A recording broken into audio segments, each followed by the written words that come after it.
is by my colleague, Mr. Dominic Fede. In terms of the tourism sector, we continue to see Saint Lucia lagging behind the rest of the region in terms of both infrastructure development and the area of incentives. And where Saint Lucia was a leader in the OECS, we now have to be playing catch up with the other countries under this Labour administration. During the previous reigns of the United Workers' Party, we were the leaders in this region. We were the ones who set the pace for others to follow. Today, we have become a follower rather than a leader. And this tells you, this summarizes the leadership of the Labour Party in this country. And take the countries like Grenada, take Barbados, take even Antigua today, the changes that have taken place in the area of incentives to make the market more competitive, to give them an advantage over the other competitors. And Saint Lucia is still way behind in this area. And we have not seen the level of development that we should see in the tourism sector especially. We are seeing countries that were way behind us and now ahead of us in this area. And the government refuses to state its position on the policy of incentives. So I am hoping that this government will come forward and tell the people of Saint Lucia why areas like Grenada can attract that level of investment. Why are we seeing such remarkable growth in the economy of Grenada as compared to Saint Lucia? Is it because they have learned something that our government does not know what to do? But to move on, let me preface a couple of statements based on the recommendations of the Blueprint for Growth. One of the things promised was the Office of Contractor General. And we were told that this office they would introduce legislation because the UWP was very lousy in terms of implementation of projects and questionable things were done during the reign of the United Workers' Party.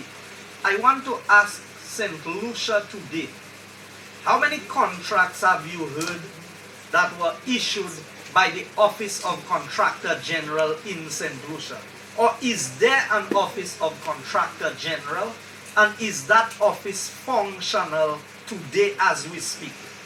Because from my information, I understood that the Labour Party would wait for 4 years, do all the things they wanted to do with contracts, and then in the last year introduce the Office of Contractor General to say that they have done something.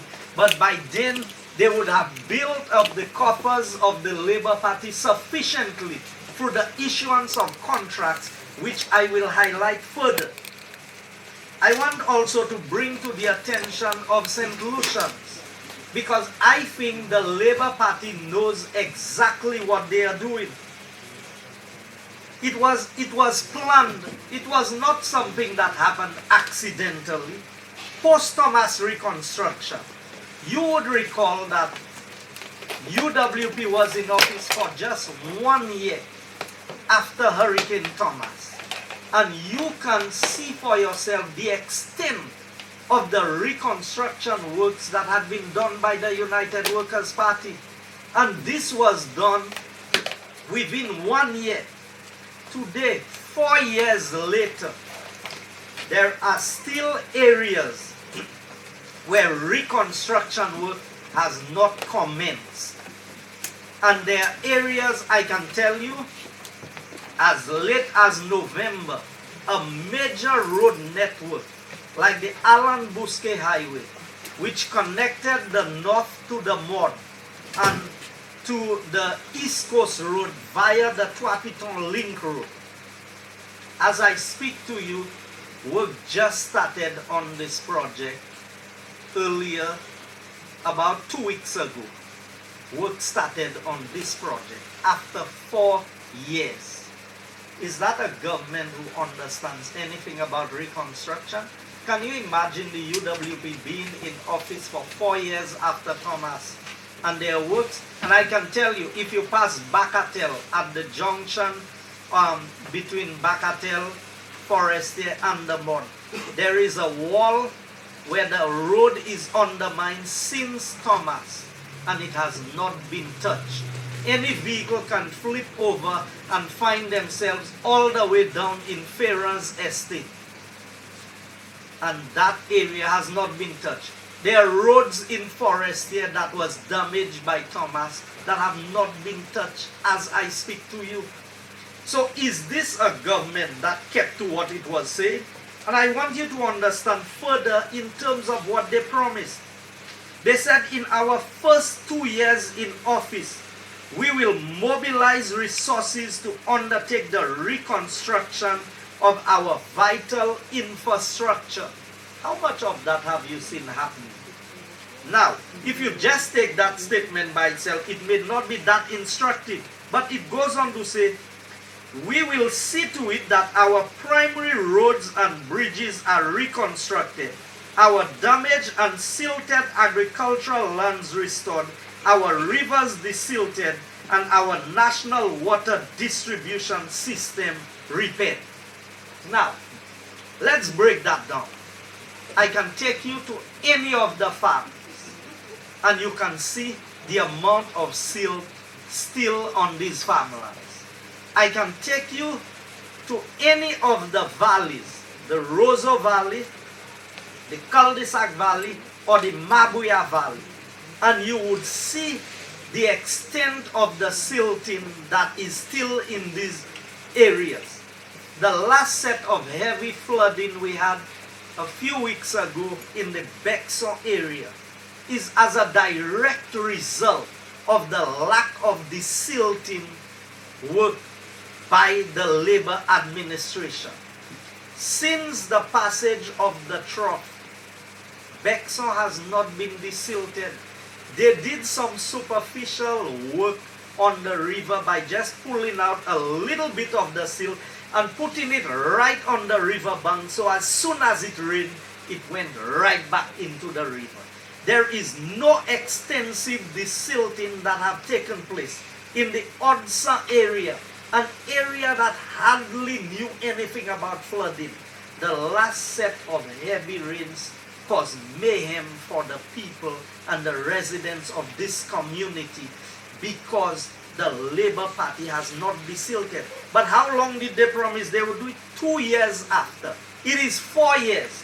And I challenge the media to do a tour with me in the constituency of Bexon, Odsa, and these areas, and see that the rivers are silted up to the same level with the road in some instances.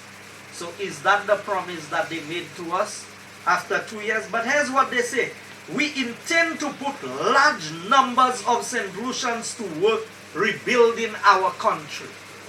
Now I want to ask you, are there large numbers of St. Lucians working today? For that matter, the construction sector, which is one of the driving forces behind economic growth, has shown a dismal performance, has been on the decline on the Labour Party for the last 4 years.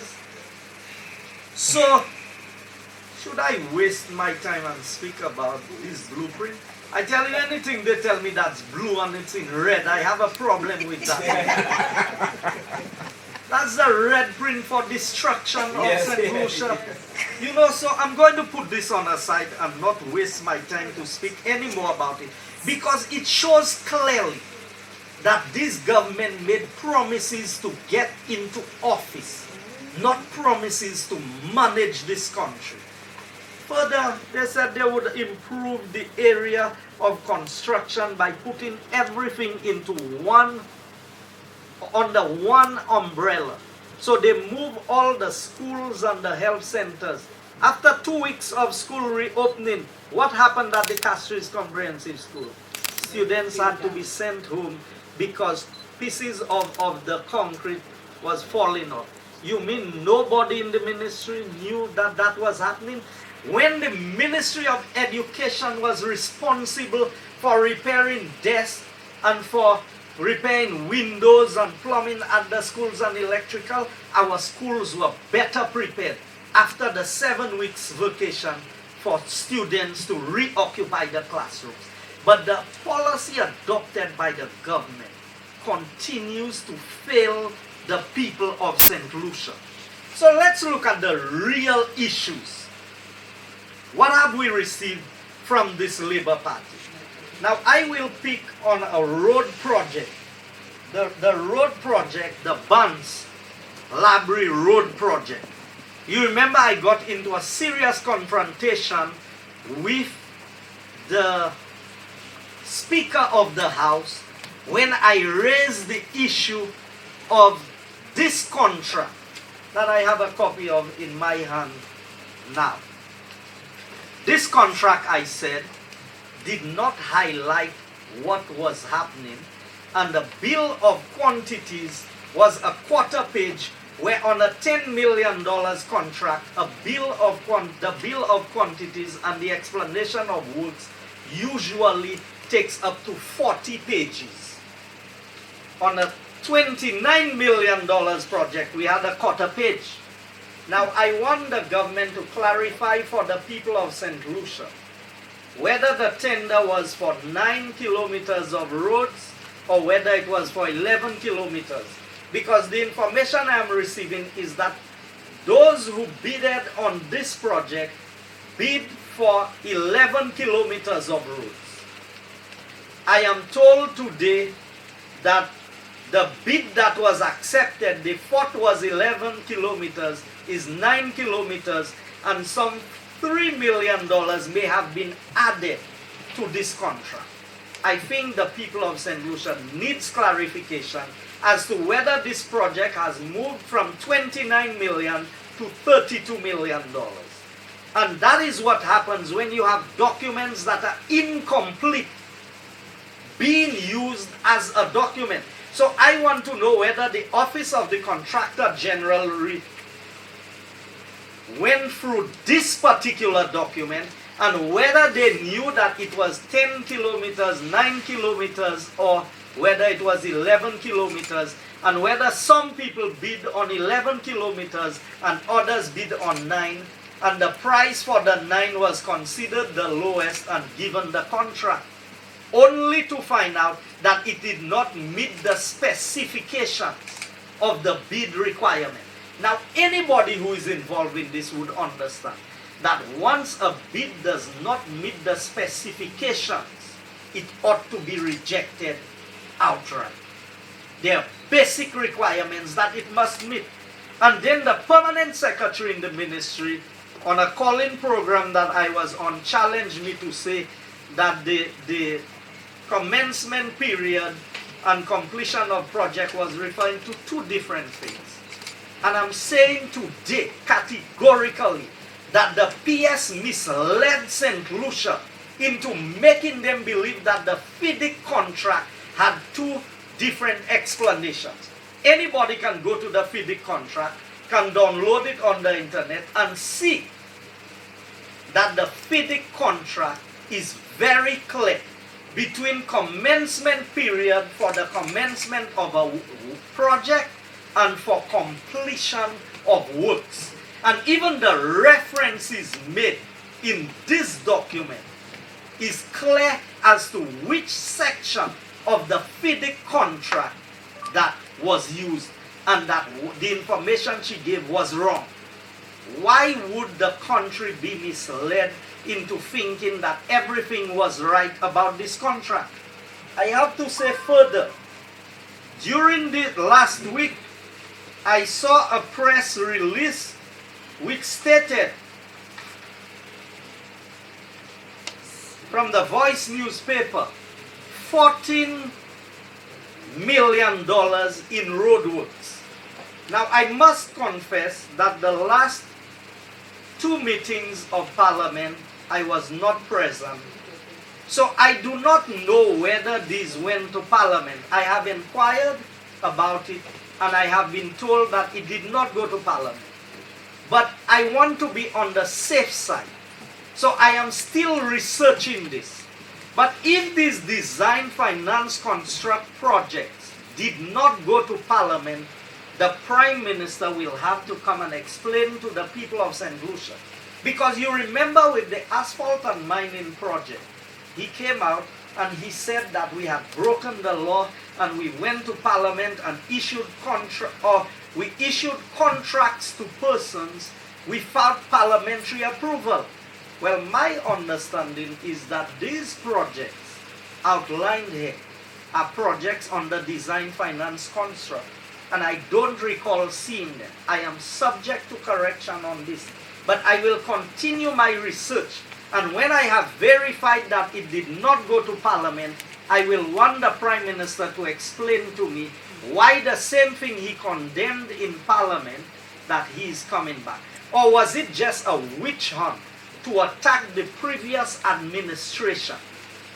Now, what is interesting about these contracts, and I will highlight, is that usually we measure roads by kilometers.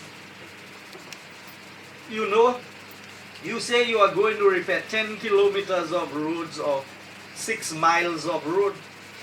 In this instance, to make it look like it's a lot of roads, they put it in meters. So they say they are going to repair 2,900 meters of roads. Now, if you're going to reconstruct a road, why would you put it in meters? Why not tell us this is just 2.9 kilometers of road? Because you see, when you play with numbers, 2,900 meters sounds like more than 2.9 kilometers. But you see, the good thing about the metric system is the conversion is simple, because 1,000 meters makes up a kilometer. So we now know it's 2.9 kilometers of road. But here's the price, and that is why I believe it was stated this way. The price for these roads, and I'm not going to call the contractor's name, even if it's printed there, because I don't like the idea. It's not the fault of the contractor. It's the fault of the government if anything goes wrong.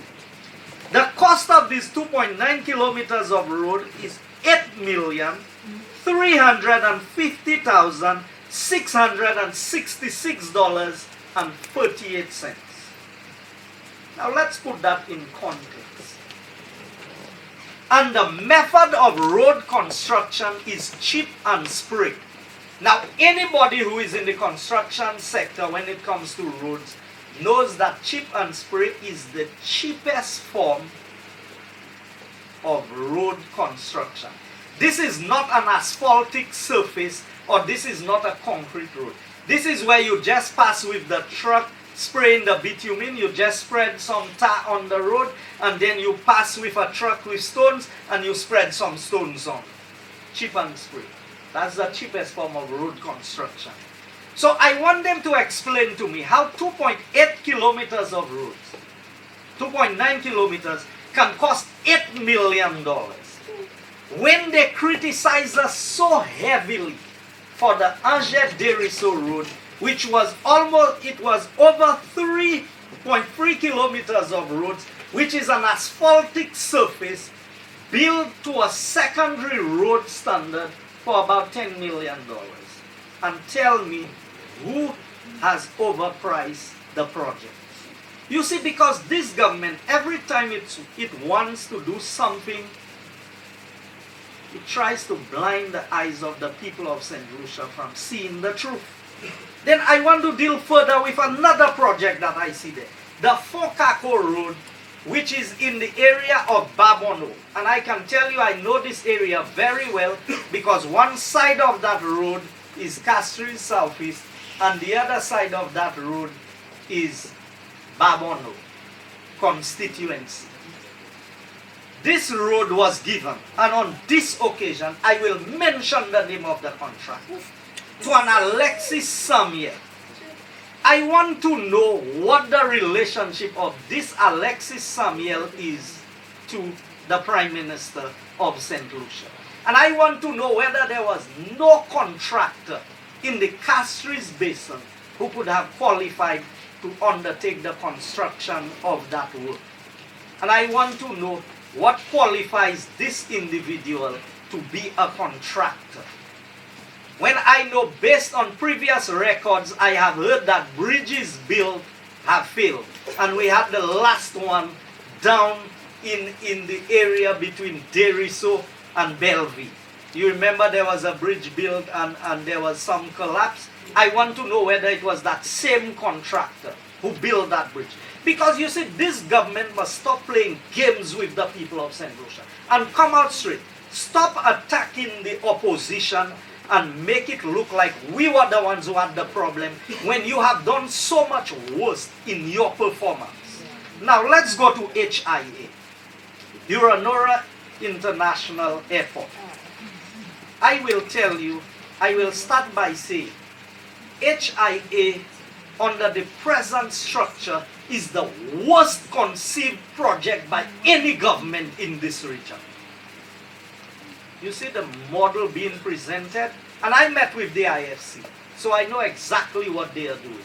And not even the people from the IFC could explain the benefit of going with the project as they proposed, to bring in a developer to develop our airport and to give them a lease of the airport for 30 years and to give them not just the $35 head tax that we were looking at, but to also give them the present $25 US that goes to SLASPA.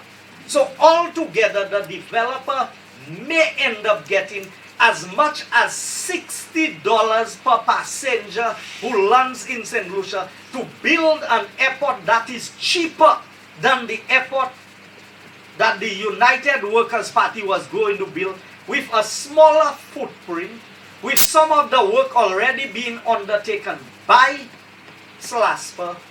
And now you want to tell us that this is the model that you want us to follow? This is a mad government. And I challenge them to a debate on their project as opposed to our project. Our proposed project under HIA, I want to debate them on it. Our model against their model. And let the people of Saint Lucia decide which model is the best model. Because they have not been able to answer the questions behind closed doors. And I don't think they can answer it in the open forum.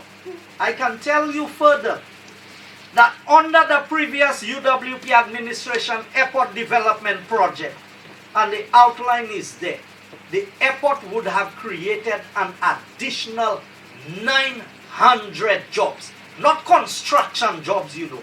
When this airport was completed, it would create 900 jobs. It means that the Prime Minister, installing this project for that period, have deprived the people of Beaufort of 900 jobs. The people of Beaufort and its environs. And now this government talking about they want to create employment.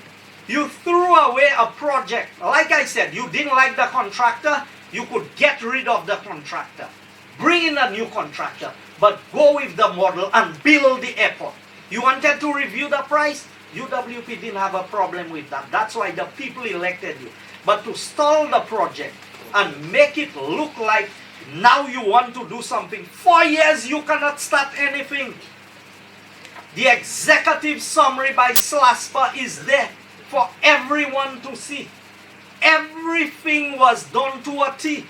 And for those who said that I was the one, and when the Prime Minister wants to blind you, he throws in some innuendos to say that, you know, so you heard them saying about ask Guy Joseph about what he offered the Prime Minister then to deal with the airport.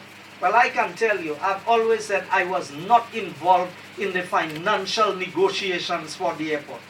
And I have a letter there addressed to SLASPA from Antonio Asenza. And I can tell you, it speaks about the airport, and you know who it was CC'd to? The Honorable Stevenson King, Prime Minister, Permanent Secretary, Ministry of Finance, Mr. Anthony Isaac, Chairman of Ports Council, and Mr. Ben Emmanuel, Senior Director, Corporate Services and Administration. Do you see Guy Joseph, Minister of Communications and Works, anywhere there? Nowhere there. Nowhere. And this is a letter that addresses the issues of financing and the different areas of concern about the airport development. So when they are ready to engage me, I am ready to be engaged. But I want to put developers, I want to put investors, I want to put everybody on notice. The United Workers' Party is not in support of leasing out our airport for 30 years to anybody. And we have asked that in the development plans and in the contractual arrangements, that we want an exit clause included in there that gives the UWP the option to pull out of that arrangement as soon as we assume the reins of government. Because SLASPA has proven that it has more than the capability to run an airport effectively. Why would I bring in a management company to come and manage my airport, and where we are paying an airport manager 10,000 EC dollars today, we would have to pay somebody 30,000 EC to manage the same airport with all kinds of inflated prices? That is what you get. Nobody brings in their money in this country for free. So I want the government to come and explain to the people of Saint Lucia. The transparency they are talking about is not just in the contractual preparation. It is what is happening behind the scenes. Why are you going to give this to a developer when you are now building the most technical part of the airport, which is the terminal building, the control tower, you are now repairing the tarmac, which was all part of the initial airport development project. So the United Workers' Party is making its position clear on this matter. I need to move on to a couple of other issues that we need to touch on. Road construction. Does this government take everybody in Saint Lucia for a fool? Everybody can see that 90% of the projects being undertaken by this government goes to one contractor. And I challenge them to prove otherwise. Let us value the projects that have been executed in this country, and let us see who has received the most jobs in this country. So it's only one or two contractors we have in this country. Under United Workers' Party administration, the work will be shared between the contractors in Saint Lucia. And more people will be employed, more people will be working. So when they want to talk about the road network, our road network is no better, and you can drive into the communities. They told you after 2 years they would get money and fix all the community roads. Go through my constituency. I'm just giving you that as an example. Go to Formage. Go to Bel Air. Go to Sarot. Go to Sandy Fe Sarot. Go to Chopin. All of these roads are in the most deplorable condition. Drive up to Forestier this morning and see the number of potholes that are in the road. Drive between the Mon coming back to Kachine. Now that's just in my area. I am sure as I go constituency by constituency, you would see the mess that the road network is in.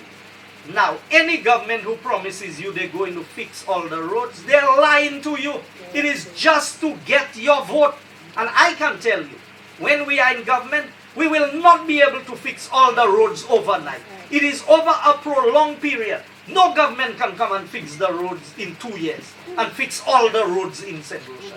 We do not have the resources available. So when a government promises you that, you know they were bluffing you from the onset.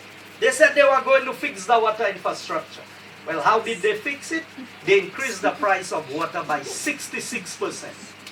And remember, the previous Labour administration had increased the price of water by 100%.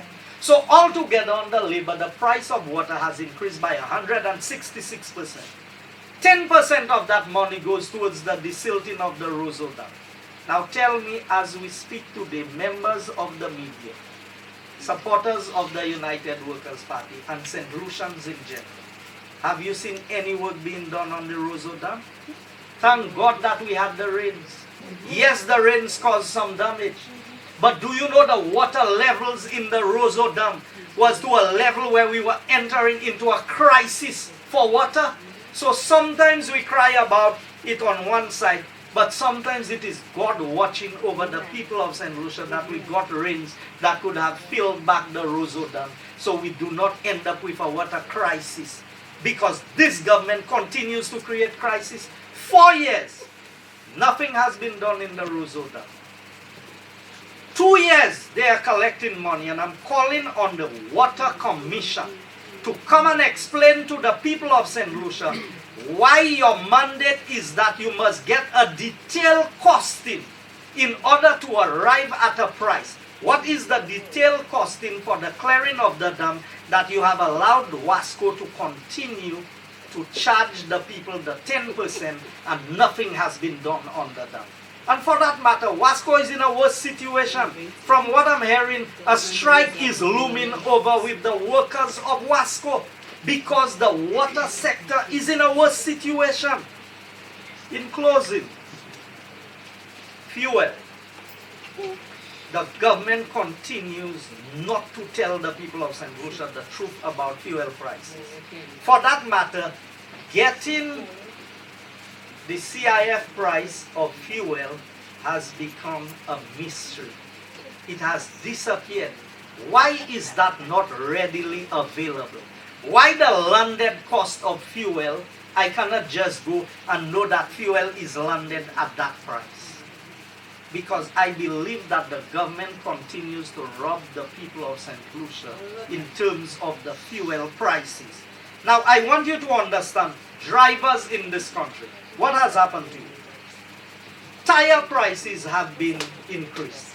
And I have a document I can show you where they are trying to change the classification of light truck tires to increase the price by 10%.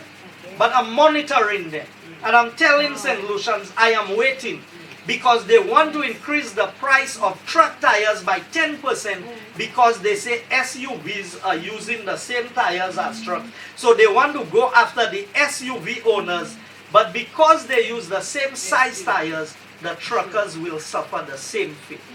We are not going to sit by and allow this government to get by with that. Already they have increased the license fees on trucks. They have increased the license fees on vehicles in general. So the cost of operating a vehicle is higher. The insurance prices have gone up because they increase the rate of tax on the insurance. Everything pertaining to a vehicle, the price went up also because they increased the service charge from 5% to 6%. Remember, tires previously had been increased by about 11%. So think of another 10% coming. That is all added to VAT. We must not forget all of these increased prices have been added with VAT. Now, VAT was supposed to be the savior. In the area of electricity, what have we seen? The storage of electricity was 20 cents per gallon when we left office. Under the Labour Party, it has moved from 20 cents to $1, which continues to cause increases in the prices of fuel. St. Lucia has never operated under such high taxes by any government in its previous history. And I challenge anybody to prove otherwise, that we have had a higher tax rate in this country than under this Labour administration. And I want to put Lucilec on notice that we are not happy with the reduction that we have received, that the hedging explanation they gave us does not fly. Because the price of fuel have been going down for over a year. From July last year, the price of fuel was going down. If you are hedging for 1 year, why is only now we seeing the benefits of that hedging? So I know there's another explanation. I'm giving them time to come and explain. My final area is the Bois d'Orange Bridge. You remember I submitted this? Now it appears to me that every new bridge labor builds, the price doubles. Bonte was 5.5 million. Bois d'Orange was 11. 5.5 and 5.5 is what? 11. I'm hearing the new price for the short bridge for the poster they put there is 22 million. So 11 and 11 is 22. This document states that under United Workers' Party government, a bridge was designed to be built for less than $4 million. It cost us $11 million, and this government wants to challenge us on pricing of projects. And St. Lucians want to just sit by and accept all of this. And this culvert that was just repaired by the mall, I understood contractors offered to do it for as little as $400,000. And I understood the project was given for over $1.3 million. I want to know the price of that project, and I want to see the bill of quantities that justifies the pricing of this project. So I want the people of St. Lucia to understand. We have a government who have introduced the highest rate of tax ever in this country. They have the most money at their disposal than any other government ever had in this country, and the country is performing at its worst. What does that tell us? The problem is not St. Lucia. The problem is the government that is governing St. Lucia, and we have to hold them accountable. If after 4 years they could not fix it, I don't believe that after 1 year they can fix it. So I'm calling on the government, based on all your failings, call elections and give St. Lucians a chance to decide who they want to lead them in the future. Thank you. Elections and give St. Lucians a chance to decide who they want to lead them in the future. Thank you. In the future. Thank you. In the future. Thank you.